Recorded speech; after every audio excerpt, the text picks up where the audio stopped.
নমস্কার বন্ধুরা, নবদিগন্ত চ্যানেলের পক্ষ থেকে আপনাদের সকলকে জানাই স্বাগতম। তো বন্ধুরা, আজকে সকালে গুড মর্নিং জানিয়ে আপনাদের জন্য নতুন যে আপডেটটি নিয়ে উপস্থিত হয়েছি সেটি হচ্ছে এসএসসির যে 26,000 চাকরি বাতিল মামলার শুনানি, সেই শুনানি পর্ব শেষ হয়েছে। রায় কিন্তু রিজার্ভ করা হয়েছে।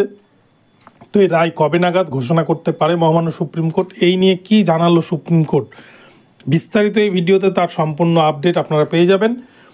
এবং তার সাথে সাথে আমরা এই মামলার যে বর্তমান কেস স্ট্যাটাস কী রয়েছে সুপ্রিম কোর্টের ওয়েবসাইটে সেটাও কিন্তু এই ভিডিওর মাধ্যমে দেখব। তো চলুন আমরা বিস্তারিত সম্পূর্ণ বিষয়টি প্রথম থেকে শেষ পর্যন্ত দেখে নিই। তবে তার আগে বলি, যারা প্রথমবার চ্যানেলটি দেখছেন আপনারা অবশ্যই চ্যানেলটিকে সাবস্ক্রাইব করে নেবেন এই ধরনের আপডেট সবার আগে সর্বপ্রথমে পাওয়ার জন্য। তো চলুন আমরা মূল পর্বে ফিরে যাই এবং বিস্তারিত এই ভিডিও দেখে নিই। তো দেখুন বন্ধুরা, এই মামলার কিন্তু ডায়েরি নাম্বার রয়েছে 18/22/2024, the state of West Bengal versus Baishakhi Bhattacharya Chatterjee. তো যার ডায়েরি নাম্বার 18/22/2024, 24/4/2024 যেটা ফিল হয়েছিল, এখনও কিন্তু দেখুন স্ট্যাটাস কিন্তু পেন্ডিং দেখাচ্ছে।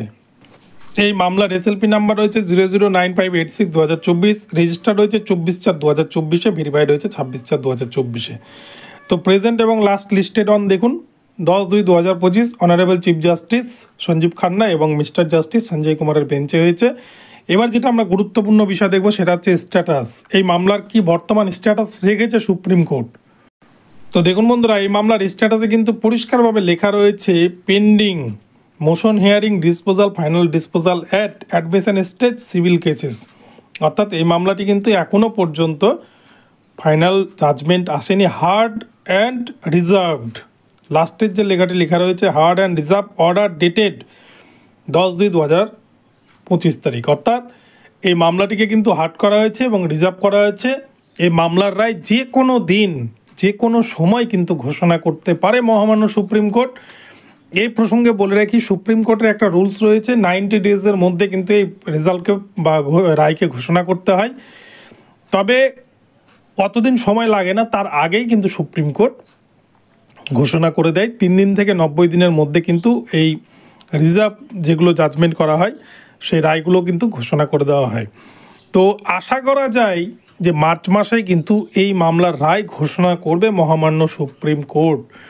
কেননা এটাতে কিন্তু একটু সময় লাগবে, যেহেতু এখানে অনেকগুলো ইন সার্ভিসের চাকরির বিষয় রয়েছে, তাদের জীবন জীবিকার বিষয় রয়েছে, বঞ্চিতদের জীবন জীবিকার বিষয় রয়েছে। এবং দুটো বিচারপতির যে জাজমেন্ট, দুটো বিচারপতি প্রথম থেকে শুনানি করেছে, সঞ্জয় কুমার স্যার এবং chief justice Sanjiv Khanna sir. দুই বিচারপতি একমত হয়ে কিন্তু এই অর্ডার কপিটা লিখবেন, জাজমেন্ট দেবেন। তাই এক্ষেত্রে কিন্তু সবার সব দিক ভাবনা চিন্তা করে পিটিশনারদের তরফ থেকে আইনজীবীরা কী বুঝিয়েছেন, রেসপন্ডেন্টদের তরফ থেকে কী বুঝিয়েছেন, সিবিআইয়ের তরফ থেকে কী বোঝানো হয়েছে, অপরপক্ষে বোর্ডের তরফ থেকে কী বোঝানো হয়েছে, আবার পর্ষদের তরফ থেকে কী বোঝানো হয়েছে, এই সমস্ত কিছু কিন্তু মিলিয়ে মিশিয়ে সব দিক বিচার বিবেচনা করেই কিন্তু জাজমেন্ট আসবে। তাই এই মামলার রায় কিন্তু অত সহজে ঘোষণা হবে না। সেই জন্য কিন্তু এই মামলা মার্চ মাসের মধ্যে, অর্থাৎ মার্চ মাসের দিকে কিন্তু মার্চ মাসের সেকেন্ড উইকের পরে মামলার রায় ঘোষণা হওয়ার প্রবল চান্স রয়েছে বলেই আমার মনে হয়। তো আপনাদেরকে এই স্ট্যাটাসটা দেখালাম, বর্তমানে হার্ড অ্যান্ড রিজার্ভ এই কন্ডিশনে রয়েছে। তো এই হার্ড অ্যান্ড রিজার্ভ কন্ডিশনের বিষয়টিও বললাম। এর অর্থ যে কোনো দিন 3 দিন থেকে, অর্থাৎ শুনানির পর 3 দিন থেকে 90 দিনের মধ্যে যে কোনো দিন মামলার রায় কিন্তু ঘোষণা করতে পারে মহামান্য সুপ্রিম কোর্ট। ঠিক যেমন বিএড ভার্সেস ডিএলএড মামলার ক্ষেত্রে যে রায় ঘোষণা করেছিল, সেক্ষেত্রেও কিন্তু আমরা দেখেছিলাম যে প্রায় 1-1.5 মাস পর কিন্তু রায় ঘোষণা করেছিল সুপ্রিম কোর্ট। তো এই ক্ষেত্রেও হয়তো সেরকমই রায় ঘোষণা করবে। তো বন্ধুরা, এখন এই পর্যন্ত রইল, আপনাদেরকে আপডেটটি দিলাম। ভিডিওটি ভালো লাগলে চ্যানেলটিকে সাবস্ক্রাইব করে দেবেন। দেখা হচ্ছে পরবর্তী ভিডিওতে। সকলে ভালো থাকবেন, ধন্যবাদ।